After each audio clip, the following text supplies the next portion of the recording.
I'm Joe Mayers, and this is Think Forever.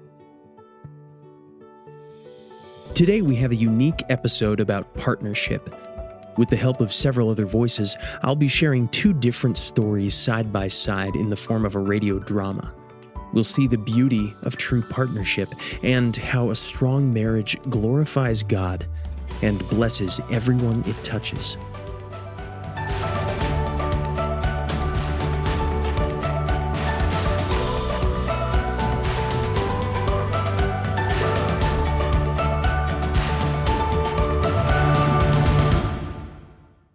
Episode 4, Helper, Part 1.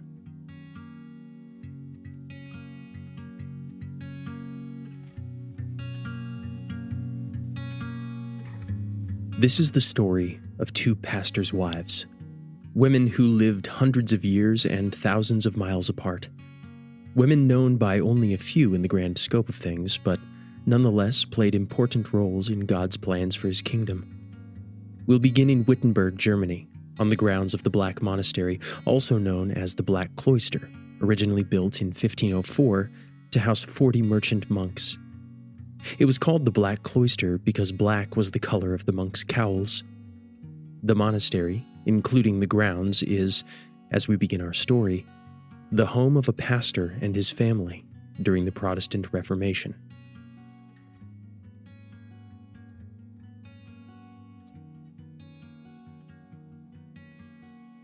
(1536), Wittenberg, Germany, the Black Cloister.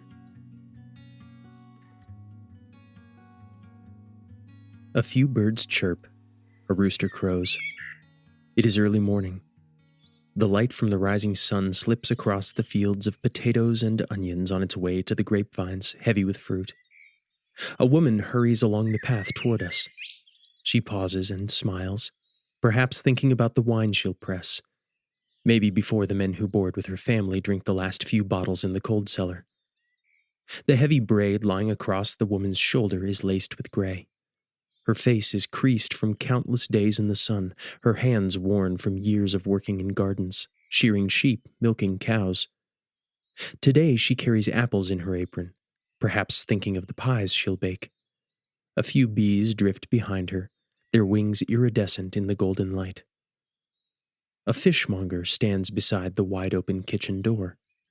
Katherina, thought you'd gotten lost. Too many ripe apples today, Gunter.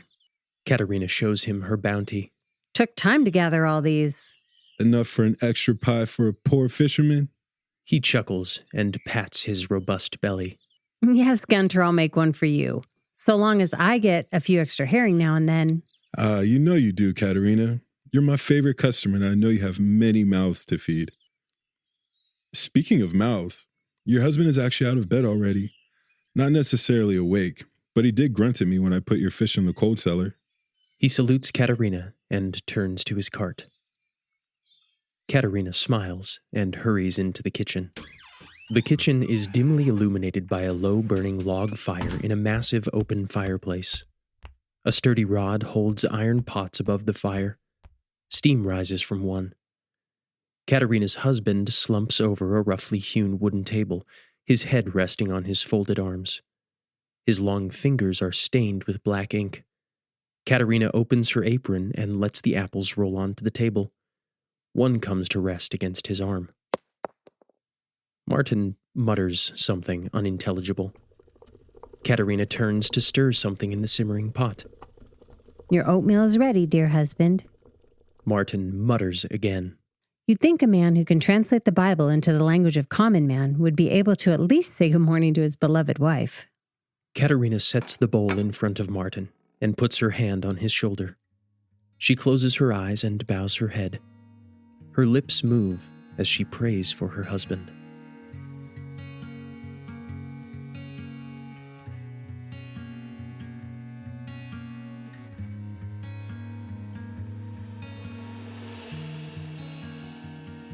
(1966), Topeka, Kansas, a Presbyterian church sanctuary.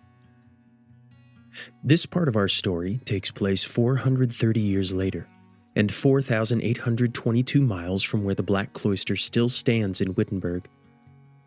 It is a Sunday morning. Eastern light pours through the stained glass windows, casting swaths of color across the congregants sitting in rows of wooden pews. Reverend Buchanan, wearing a black robe, stands behind a raised pulpit, strong hands gripping the sides. He is dashingly handsome, with thick black hair shot through with just the right amount of silver to make him look distinguished. He has a strong jaw, a cleft chin, and brown eyes that seem to see everything. He is the senior pastor of this Presbyterian church. Church, meaning both the group of people and the huge stone building, all planted with deep roots in the black Kansas soil, a bulwark against evil, a sanctuary for souls. Midwest is a term used by some to encompass a huge swath of states, with their cities, towns, farms, fields, hills, lakes, and roiling rivers in the middle of the United States. But the actual geographical center of the lower 48 states lies just outside of Lebanon, Kansas, in the center of a hog farm, not far at all from Topeka. It may interest you to know that to determine this epicenter, several Coast and Geodetic Survey members cut out a cardboard map of the country, and the point where it balanced on the head of a pin was deemed to be the center. See them there, the white-coated, bespectacled men on the floor of their lab cutting and balancing like preschoolers at play? Although scientists at the Geodetic Survey have stopped trying to calculate centers due to the inherent imprecision, and we know how scientists hate imprecision, don't most of us yearn to know where the pin ends up? Long for a center, despite the scientists' suggestion that we ignore such a notion altogether?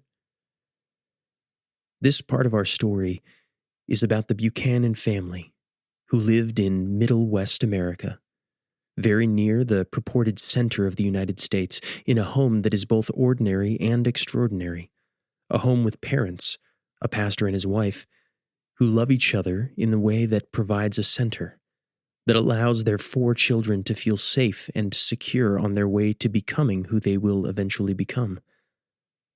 Back to our church, gleaming with the jewel tones cast by sunlight through colored glass. Pastor Buchanan's family sits side by side in a pew, 7 rows back, center section, where you can find them every Sunday morning. The pastor's wife, Gail, holds a hymnal in her lap, hands folded in prayer. Her face is serene, calm. Her long dark lashes lie on her cheeks as she prays. The oldest daughter, Beth, who is 14, sits beside her mother, her younger siblings strung like pearls of decreasing size on her other side. In his deep baritone, Pastor Buchanan calls for the congregation to stand and sing, "A Mighty Fortress is Our God," a hymn written 437 years ago by Katherina's husband, Martin Luther. The congregation stands as chords from the pipe organ swell.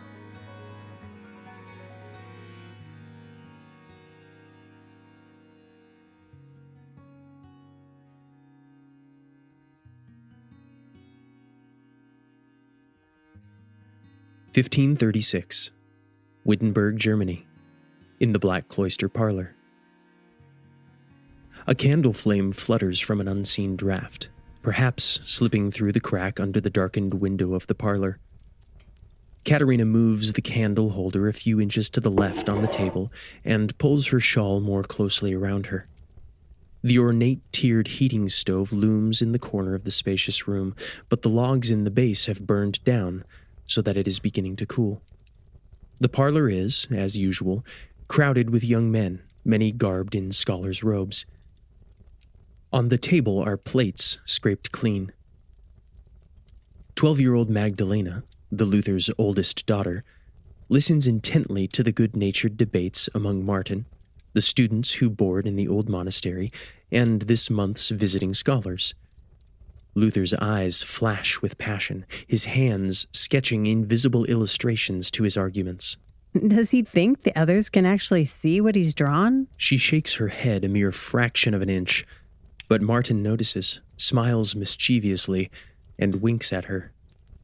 To Katherina, The debate sounds remarkably like the one the night before, which centered on one of the psalms Martin is translating this week. Although she frequently participates in the discussions, she'd already stated her opinion on this matter.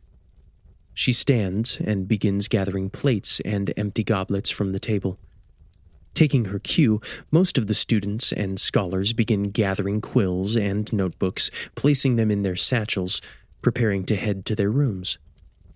But one of the visiting scholars, a young man, Philip, remains seated and leans toward Martin, with his hands flat on the table. What about Paul's views on marriage? The room is suddenly quiet. Most of the students and visiting scholars look at the floor, at the window where the wind seems louder than before, or suddenly find the hammered metal ceiling to be exceedingly interesting. Only Philip and a few others, including Magdalena, look from Martin to Katherina and back to Martin. An interesting question. He looks at Katherina and smiles, his right brow lifted in amusement.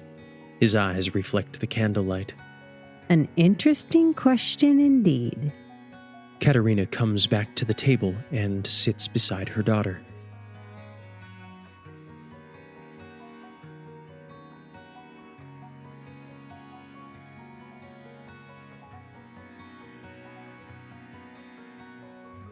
(1966), Topeka, Kansas. Beth was Pastor Buchanan's oldest child, a preacher's kid, or PK, as such children were often called. People asked her from time to time what it was like to be a PK. At 14, she wasn't sure how to answer. That life is what she knew. It was her center. We lived in a large 2-story red brick house owned by the church. A manse, they called it. We just called it home. It sat on a little over a quarter acre on a quiet street lined with giant elm trees that reached like mother's prayers to intertwine above the street. After church every Sunday, our mother drove us home so we could shed our Sunday clothes and shoes and help Mom start lunch. Did we call it lunch? Or dinner, as do many Midwesterners? I don't remember, but it was our main meal on Sundays, ready and waiting for our father when he finally said goodbye to the last church member who needed advice or prayer or just wanted to shake his hand one more time. Hamburgers. Every Sunday, hamburgers, because that's what Dad wanted. My sister and I, the older 2 of the 4 of us kids, helped pat out the ground beef and lay them on the broiler pan. We much preferred the burgers when Dad grilled them on his little charcoal grill. But after a full morning of preaching and ministering to his congregation, Mom ensured that he needed only to eat, then rest. So while the hamburgers cooked to an unremarkable tan, Ruth and I sliced cheese and set the table in our little breakfast room, the dining room and green placemats reserved for dinners every other day of the week. To us at this time in our lives, Dad seemed like the important one, the much admired pastor, the highly respected community member, the head of our household.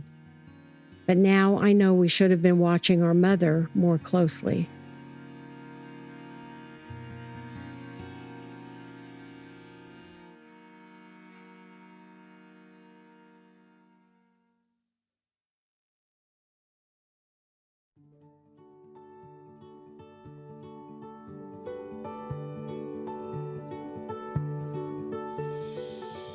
Thank you for listening to this episode of the Think Forever podcast. It was written by Laura Findley Evans and recorded by an ensemble.